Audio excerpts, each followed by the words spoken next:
P2B has finally responded to Kenneth Okonkwo accusations, calling him weak, calling him that he doesn't have what it takes to challenge Tinubu and also the APC comes 2027 presidential election, and that is why he left the obedient movement. P2B has finally responded to those accusations, and one thing I take from what P2B's response is, P2B said he has never been known to act like rascally. He has never been known to taking laws into his hands, that he follows the rules, and whenever he is involved in anything, he play by the rules. He is not someone that is trying to change. No, one thing about Nigeria is we believe that everything should be done whatever how the way you like it, or illegally, or get it by any means possible. That is why things has always been the way it is. P2B is a product of change, and he doesn't believe in working like doing things anyhow you want it or get it by any means possible. He believes is do things the right way and get it the right way. That is his belief, and P2B has finally responded to this, and I just love the point and everything he made in this. To also continue on that question again, there are other questions about people in your party that are unhappy.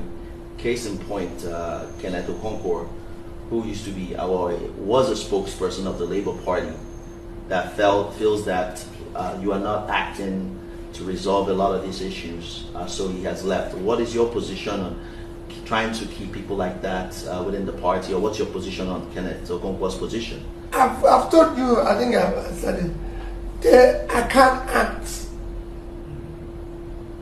rascally. I've never been known to be somebody who operates rascally.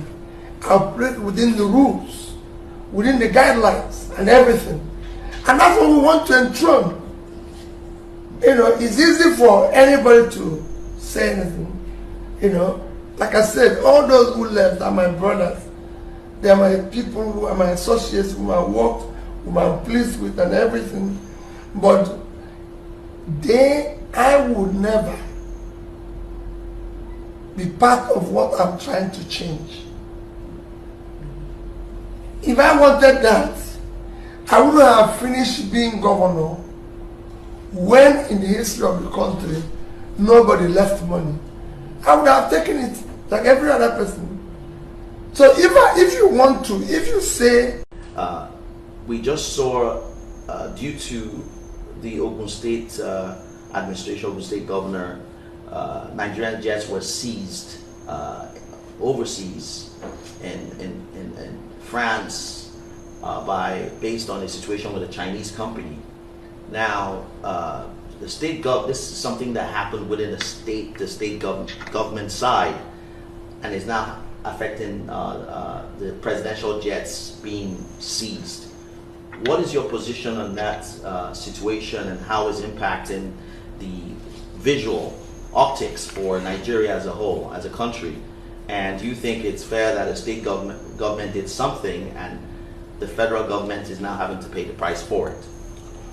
Well, for me, the first thing to say that what we are going through now is very, very shameful and very negative in terms of the perception of our country. And something needs to be done very quickly. And I've made my humble request is that we need to urgently audit the country's debts at national, sub-national level immediately, to know the quantum of the debts that we owe, because I believe that we don't have the exact size of the debts, know who and who we're owing, and most importantly, know what those debts were used for, or how they were contracted or sourced. Because the law says that all borrowing, all debts is supposed to be used for critical area of development. So where are the benefits of those debts to the people? Because the people are not going to pay it. Where is the benefit? This is time to do the audit. and know what we are going through, so that we, especially as we don't have not just presidential jet. Somebody was telling me about a property in Liverpool. Property in Liverpool, London in Liverpool being seized and put for auction. Somebody is telling me about another jet belonging to Nigeria in Canada and everything. This is time to deal with it, because sooner or later they probably will start seizing Nigerians. If you issue your passport, you are arrested for being a debtor. So before it gets to the place where we can no longer move around as Nigerians without being arrested, let's know exactly what it is all about. Similarly, that we need to audit now all our upfront sales of our oil, because the law says it must be used for critical, strategic, national issues. What did we use all these resources? Loves you. If everybody loves me, I run for cover. That is, no human being is loved by everybody. There must be some people who don't like to see your face. So there may be a considerable number of people who, again, believe in what I'm saying, and they know I mean what I'm saying. So that's number one. Are you going to run in 2027? For me, my preoccupation now is not about 2027. It's about Nigeria today. Because we so get preoccupied by the next election that people do not put proper checks in what is happening today. Nobody knows who is going to be there in 2027. If I'm there in 2027 and I have the opportunity, yes, I will run.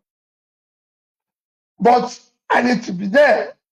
What I need to do now is to show that I'm a politician who believes in the people's welfare, who believes that the people of Nigeria are not today being governed well, and continue to say this is right, this is wrong. On which platform is same thing. I'm a Labour Party member.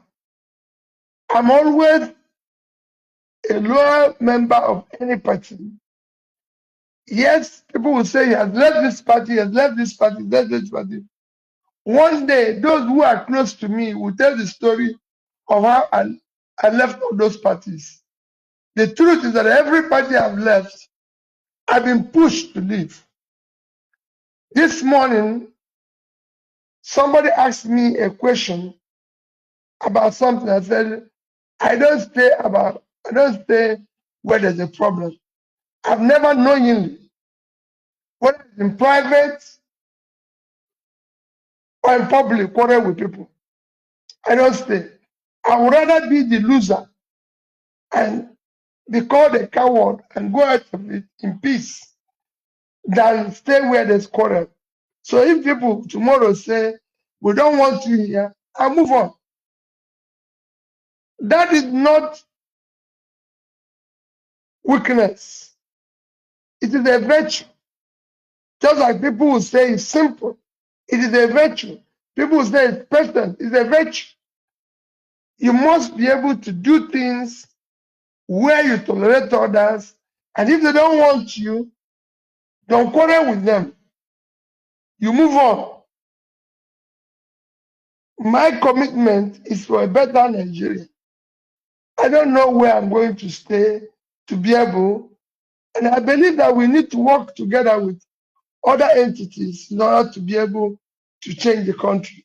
Well, first is that there's not much I can do to see that what happened last time will not happen again, except, like I said, we will be doing whatever we can to change the rules.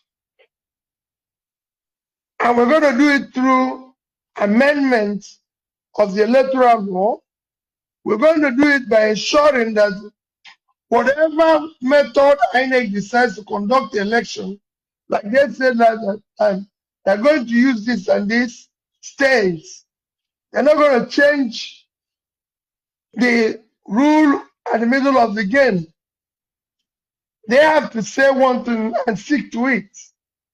We're going to say that collection is done in real time online so that everybody can see it.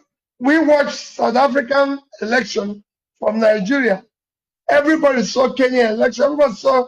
So you can't be giant of Africa when you cannot do simple things like election. So we need to do it properly. That one.